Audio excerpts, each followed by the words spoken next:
So yun guys, for today's video naman po, tuturuan ko kayo kung paano magtanggal ng background sa isang image. Yun, so madami kasing iba nahihirapan sa ganun, o kaya gusto nilang paggagawa, importante ito paggagawa ka ng thumbnail, o kaya gusto mong gawing white yung background mo, ganun, something like that. Yun. I really recommend to install this app guys. Ayan, background eraser. Yan siya guys.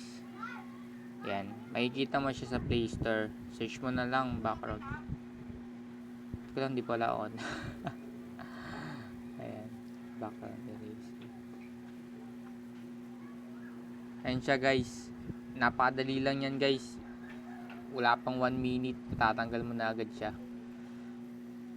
Pakita ko kayo ng sample guys. So pagka-install nyo yan guys, open nyo lang. Tapos pinutin nyo yung upload photo. So yun guys, hanapin nyo yung gusto nyo tanggalan ng background. Halimbawa ito yung thumbnail ko ngayon eh. So ito yun guys. So yan, dito pa lang pwede nyo na siyang i-crop kung anong gusto nyo i-crop dyan.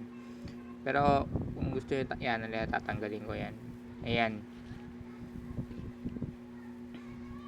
Yan guys, yan, auto. Diretso na agad, tatanggalin niya na lahat. Yan. Okay na. Tapos na, wala pang 10 seconds. Check mo na yan.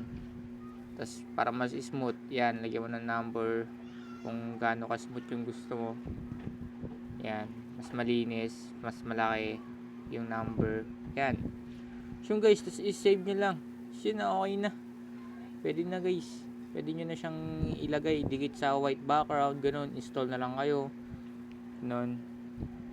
So sa next video na siguro natin yun guys, kung paano maglagay ng picture paano mag white background para yan, finish nyo lang siya. Tapos yan, okay na guys.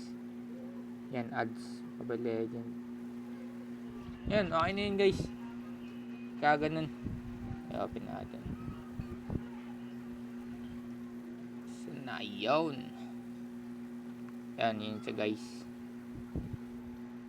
Yan, pwede nyo na yung idikit guys kung saan nyo gusto. Yan. Yun lang po. Sana nakatulong. Subscribe na rin kayo guys. Salamat. Peace.